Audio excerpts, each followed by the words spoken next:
Okay, so can we talk about something for a second? Because I feel like not enough people are having this conversation. There are manhwa characters out there, and I mean this genuinely, so broken, so completely unfair, that the worlds they live in literally have to restructure themselves just to keep up with them. Like the universe looks at them and goes, okay, fine, I'll change the rules. These aren't your typical trains hard, gets strong protagonists. No, no, no. We're talking about characters where even the gods in their own stories start getting nervous. So today, we're counting down the top 10 most overpowered main characters in manhwa. And trust me, by the time we get to number 1, you're going to need a minute. Let's get into it. Starting us off at number 10, Jae-hyun Min from I Obtained a Mythic Item. And okay, his origin story is rough. Like, genuinely rough. He's betrayed and killed by the very people he trusted most, his own party, the ones who were supposed to have his back. And in that final moment, facing the people who smiled at him every day turning against him, he equips Odin's eyes and fights back. The Norn sisters intervene, send him back in time, and now he knows exactly who's going to betray him, every single one of them. What follows is a man who is cold, methodical, and always 17 steps ahead, because he's already seen how this story ends. Number 9 is Siwoo-yi from The Breaker, and this one is actually my favorite kind of OP character. Because he has no shortcuts. None. No system, no cheat item, no regression, no divine blessing, just a kid who gets knocked down over and over and refuses, absolutely refuses, to stay down. Which sounds simple, right? But the way The Breaker shows that journey, it hits different. Every bit of strength he gains is earned through pure suffering and stubbornness. And when the Miram world, full of people who've trained their entire lives, finally takes him seriously, he has absolutely earned that respect. Every single bit of it. Okay, number 8, Kim Hyunwoo from the advanced player of the tutorial tower. So imagine, a mysterious tower appears and starts dragging people in to fight for their lives. Most people escape in a few months. Kim Hyunwoo cannot leave. For 12 years, he is completely trapped on the tutorial floors. 12 years. So what does he do? He just keeps going, finds creative new ways to destroy the same monsters over and over, apparently at one point using his slipper, until his strength is so far beyond anything the outside world has produced that when he finally gets out, the strongest hunters alive look at him like he's a completely different species. Which honestly, at that point, he kind of is. Number 7. Lee Ho-jae from the tutorial is too hard. And I need you to understand something about this man. When he was presented with difficulty settings, easy, normal, hard, he looked at all of those and chose hell. Just to see what would happen. Because of course he did. Everyone else who picked hell is either dead or completely broken. Lee Ho-jae is not. He grinds through floors so extreme they weren't even designed to be survivable, for what accumulates to hundreds of years across resets. By the time he's done, he hasn't just beaten the system, he's broken the people who built it. Halfway through, and we're getting into different territory. Number 6. Chon Yo-woon from Nano Machine. So picture this.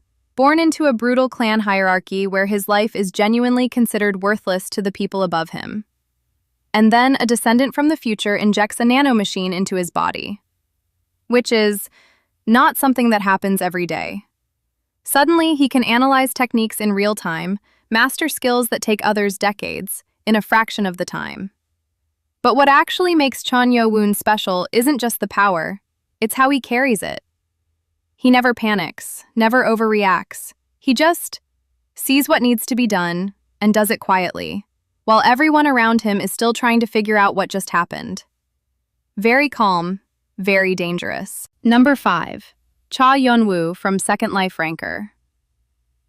His twin brother entered the Tower of the Sun God, made friends, built trust, and was betrayed and killed by the people closest to him. Yeon-woo finds out through a hidden diary his brother left behind. And that diary? It's basically a complete guide to the tower. Every secret, every hidden item, every trap. every person who smiled at his brother before putting a knife in his back. And Yeonwoo enters that same tower with one goal: make every single one of them pay. What follows is one of the most satisfying revenge arcs in Manhwa, and the power he accumulates along the way? It starts making gods uncomfortable, which is always a good sign. Okay, number 4 is a little different, and I love it. Rai from Noblesse. Ancient noble, 820 years asleep in a coffin, wakes up to find his coffin has been stolen and placed in a high school. As you do. Here's what makes Rai special. He is not overpowered in the traditional sense. He doesn't power up. He doesn't train arcs. He doesn't unlock new forms.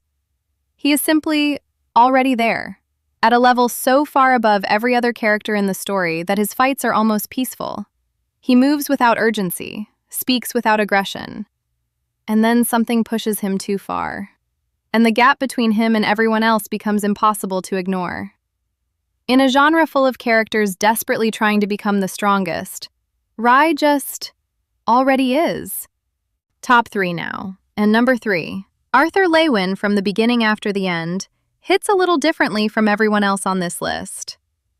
In his past life as King Grey, he was the strongest fighter in a world built entirely on ki and martial combat. No magic, no systems.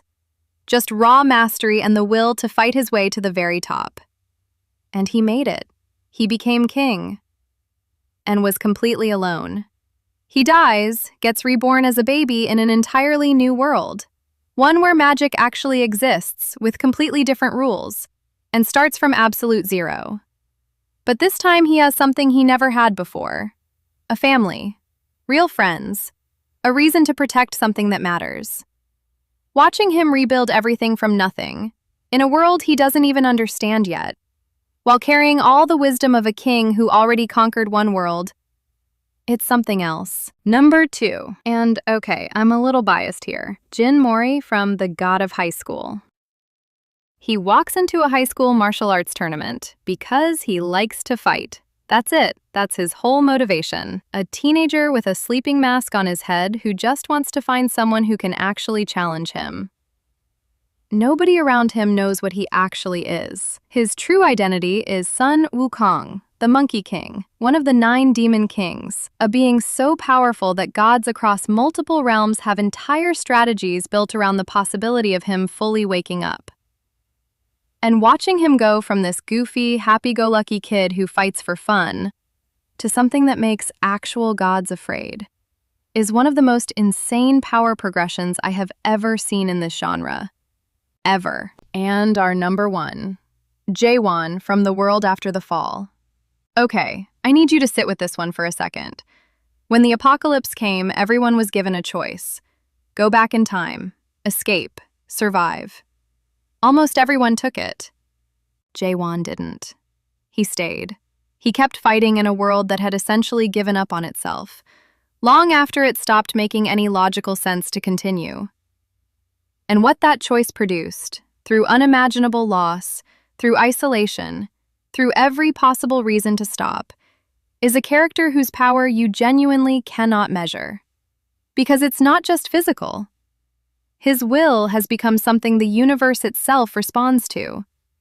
Jaewon doesn't just survive the impossible, he becomes the reason the impossible had to reconsider. Yeah, number 1. And that's our top 10. If you think someone deserves a higher spot, or if we missed a character that should absolutely be on this list, and I know some of you already have opinions, drop it in the comments. We read every single one.